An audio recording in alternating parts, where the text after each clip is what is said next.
السلام عليكم ورحمة الله وبركاته. مرحبا بكم معنا في وصفة جديدة وفيديو جديد مع قناة حلويات شهد. كنتمنى لكم صحة جديدة وتكونوا في أحسن الأحوال، وكنتمنى لكم عواشر مبروكة. الوصفة ديال اليوم غنديروا فيها فخيدات ديال الدجاج بواحد الطريقة معسلة. خليكم معنا تحضير الوصفة والمقادير ديالها.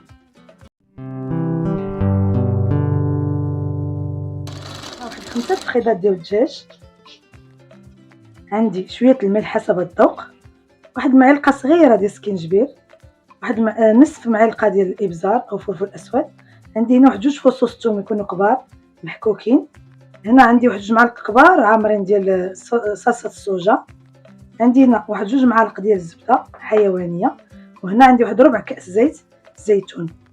نمروا دابا ان شاء الله لطريقه التحضير. الاناء غنوضعو فيه صلصه الصوجا، ثوم، فلفل اسود والملح. الملح كيبقى على حسب الذوق، حيت عندنا صلصه الصوجا مالحه نحتاطوا نكونوا كنوضعوا الملح. دابا غناخذ هاد الفخيضات ديالي، غنحرك هاد الشرموله مزيان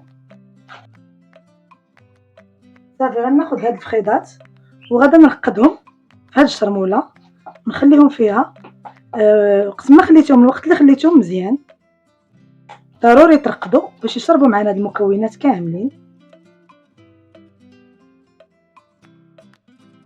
غنغطي لهم فيلم اليمونتير ونخليهم يرتاحوا معنا كي قلت لكم المده اللي خليتهم مزيان باش يبقاو حتى في الليل تقدروا ترقدوهم حتى الغد ليه وطيبوهم، كيجيو شاربين هاد الصلصه وكيجيو لذاذ.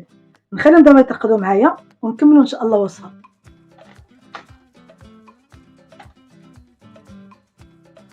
ما ترقدوا معايا، انا خليتهم ليله كامله باش يجيوني لذاذ ويجوني شاربين الاقامه. دابا ان شاء الله غنمر باش نحطهم فوق النار باش يطيبوا معايا. غادي ناخذ واحد الطنجره، غنوضع فيها هاد الفخيطات ديالي بعد ما ترقدوا، غنوضعهم في الطنجره.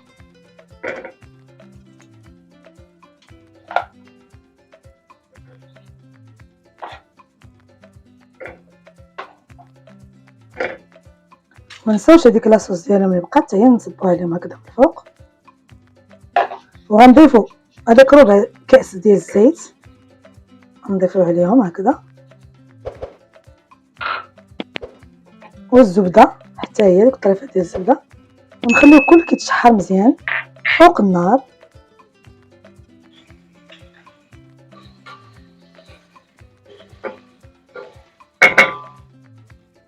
بعد ما ذابت معايا الزبده كنقلبهم على الجهه الاخرى، خليتهم هكا قلبتهم وكنخليهم على عافيه مهيله بلا ما بلا والو، غير عافيه مهيله حتى يطيبوا ويوقفوا في الليدان ديالهم ان شاء الله. ضروري نتقبهم بفرشات هكذا باش يدخل معاهم هكا الطياب، ونكملوا ان شاء الله الوصفه. بعد ما طاب معنا الدجاج شفتوه راه فتيه هو ولا طايب مزيان. دابا كناخذوا هاد الفخيضات كنزولوهم كنديرهم في اناء اخر. عندي هنا واحد شويه الشريحه، انا عندي هذيك البلديه اللي عندكم العاديه تقدروا ديروها، هذه حتى كتجي رائعه. وعندي واحد شويه الزبيب او عنب مجفف، وعندي هنا واحد 2 معالق كبار ديال العسل اللي غنديرهم باش نعسلوا ان شاء الله هاد الفخيضات ديالنا ويجي الطبق ديالنا معسل شهوه منه. المرق اللي بقى معنا بعد ما زولنا الفخيضات غادا نوضعوا فيه هاد الشريحه باش تعسل معنا، هي والعنب الجاف، صافي. نخليهم ان شاء الله يتعسلوا معنا، ونضيف عليهم دوك 2 معالق ديال العسل، هو اللي يعسل لينا الطبق وغيجي معسل لذيذ.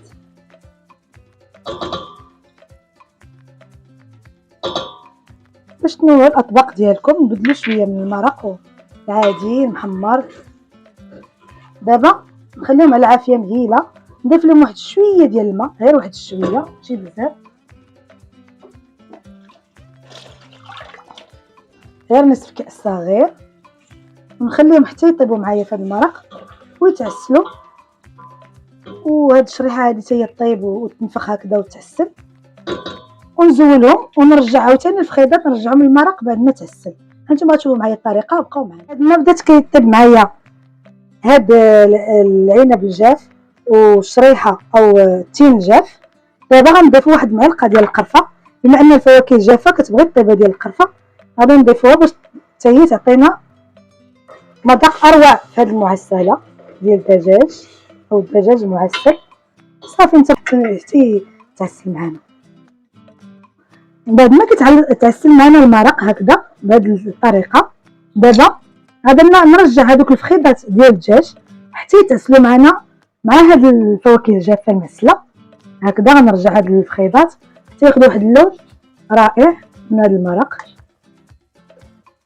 نحاولوا نديرهم حداهم، نخليهم حتى يتعسلوا مزيان هذا المرق، ونتلاقاو ان شاء الله مع الطبق النهائي. الطبق ديالنا ديال اليوم الفخيضات المعسلين كيجيو بهذا الشكل. شوفوا كيف كيجيو كيبريو لامعين، كيجيو واعرين، كيجيو لذاذ بزاف بزاف بزاف. ان شاء الله تجربوهم، وكنبدلوا بهم شويه داك الدجاج المحمر كي قلت لكم. المطبخ راه دائما كنبغيو نبدعوا فيه باش يكون عندنا اطباق متنوعه، ما نملوش من شي حاجه كنبقاو نصاوبوها ديما. وهذا كيجي لذيذ بزاف. بالنسبه للطريقه راه حتى اللحم كتجي زوينه، او لحم الديك الرومي، اي حاجه تقدر تجيبها نفس الطريقه ديروها ان شاء الله. هي داك التين المجفف حتى هو ملي تعسل كيجي رائع، وداك العنب الجاف حتى هو. وبهذه الوصفه ديال اليوم والاقتراح ديال اليوم كنكونوا سالينا الفيديو ديال اليوم. الى اقتراح اخر وفيديو اخر متنوع ان شاء الله. الى اللقاء، اللهم يسر.